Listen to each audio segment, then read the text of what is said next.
ത്രിയേക ദൈവത്തിന് സ്തുതി. കർത്താവിൽ ഏറ്റവും അനുഗ്രഹീതരെ, വലിയ നോമ്പിൻ്റെ മൂന്നാമത്തെ ഞായറാഴ്ചയിലേക്ക് നാം പ്രവേശിച്ചിരിക്കുകയാണ്. പക്ഷവാത രോഗിയെ സൗഖ്യമാക്കിയ ദിവസം.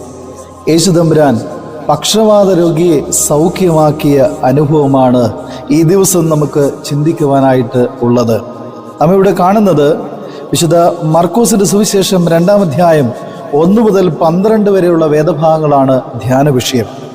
2-ാം അധ്യായം അതിൻ്റെ 3-ാമത്തെ വാക്യം ഇങ്ങനെയാണ് കാണുന്നത്: അപ്പോൾ 4 ആൾ ഒരു പക്ഷവാത രോഗിയെ ചുമന്നുകൊണ്ട് യേശുവിൻ്റെ അടുക്കൽ വന്നു എന്ന്. നമ്മളൊക്കെ ദൈവിക നന്മകൾ അനുഭവിച്ചവരാണ് നാം എല്ലാവരും. ദൈവിക നന്മ അനുഭവിച്ചവരായ നാം ദൈവിക നന്മ അനുഭവിക്കാതെ ഈ ലോകത്തിൽ എത്രയോ വ്യക്തികളെ കാണുവാനായിട്ട് സാധിക്കുന്നുണ്ട്. വേദന അനുഭവിക്കുന്നവർ, ഭാരം അനുഭവിക്കുന്നവർ, നിരാശ അനുഭവിക്കുന്നവർ, പ്രത്യാശയില്ലാതെ കഴിയുന്നവർ, ഇവരെയൊക്കെ ദൈവസന്നിധിയിലേക്ക് എത്തിക്കുവാനായിട്ട് നമുക്ക് കഴിയണം. പ്രത്യാശ നൽകുന്ന, സൗഖ്യം നൽകുന്ന ക്രിസ്തുവിൻ്റെ അടുക്കിലേക്ക് എത്തിക്കുവാൻ നമുക്ക് കഴിയണം. ഈ സമൂഹത്തെ ദൈവസന്നിധിയിൽ എത്തിക്കുവാനായിട്ട് ഈ ദിവസം നമ്മെ ദൈവം വിളിക്കുകയാണ്. പത്രോസിനെ ദൈവം വിളിച്ചു. മത്സ്യം പിടിക്കുന്ന നിന്നെ മനുഷ്യരെ പിടിക്കുന്നവനാക്കാം എന്ന് യേശുതമ്പുരാൻ വിളിച്ചുകൊണ്ടുപോയി അവനെ ഉപദേശിച്ച് മനുഷ്യരെ പിടിക്കുന്നവരാക്കി മാറ്റി. അനേകരെ ക്രിസ്തുവിൻ്റെ അടുക്കൽ നിലനിർത്തുവാൻ ദൈവം അവരെ എടുത്തുപയോഗിച്ചു.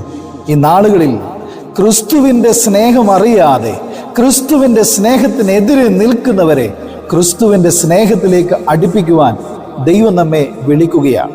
പ്രത്യേകിച്ച് ഈ നാളുകളിൽ മദ്യത്തിനും മയക്കുമരുന്നിനും അടിമകളായി കഴിയുന്ന അനേകം ആളുകളുണ്ട്.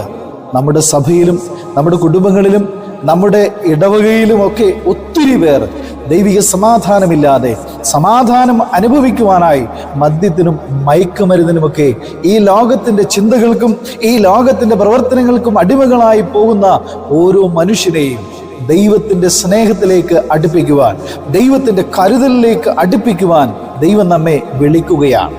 ഈ നാളുകളിൽ ഏറെ വേദനപ്പെടുത്തുന്ന അനുഭവങ്ങളാണ് നമുക്ക് കേൾക്കുവാനായിട്ട് കഴിയുന്നത്. കുഞ്ഞു കുട്ടികളുടെ ബാഗിൽ പോലും മയക്കുമരുന്ന്. അത് ഏറ്റവും വേദനാജനകമായ അനുഭവം.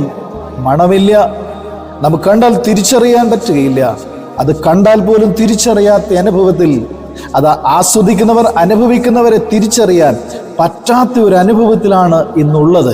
അതുകൊണ്ട് ഈ കുഞ്ഞുങ്ങളെ ദൈവസന്നിധിയിൽ നിലനിർത്തുവാൻ നമുക്ക് ഇടയാകണം. ദൈവമക്കളാണ് എന്ന് പറയുമ്പോഴും ദൈവിക സമാധാനമില്ലാതെ കഴിയുന്ന അനേക കുടുംബങ്ങൾ. ഈ തൊട്ടടുത്ത ദിവസം നമ്മയൊക്കെ വേദനിപ്പിച്ച ഒരു വലിയ സംഭവമുണ്ട്. ഒരു അമ്മ 2 കുഞ്ഞുങ്ങളെ ചേർത്ത് പിടിച്ചുകൊണ്ട് ട്രെയിനിന് മുമ്പിൽ ചാടി മരിച്ച ഒരു അനുഭവം. ഒന്നാലോചിച്ച് നോക്കി.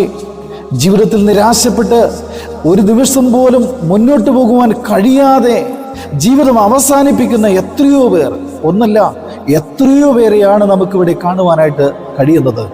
ഇവർക്ക് ജീവിതത്തിലൊരു പ്രത്യാശ നൽകാൻ, ഇവർക്ക് ജീവിതത്തിൽ ഒരു വഴികാട്ടിയാകാൻ ദൈവം നമ്മളെല്ലാവരും വിളിക്കുകയാണ്. പ്രിയമുള്ളവരെ, നാം അനുഭവിക്കുന്ന സമാധാനം, നാം അനുഭവിക്കുന്ന സന്തോഷം നമ്മുടെ സമൂഹം മുഴുവൻ അനുഭവിക്കണം. അതിനായിട്ട് ദൈവത്തിൻ്റെ പരിശുദ്ധാത്മാവ് നമ്മെ വിളിക്കുകയാണ്.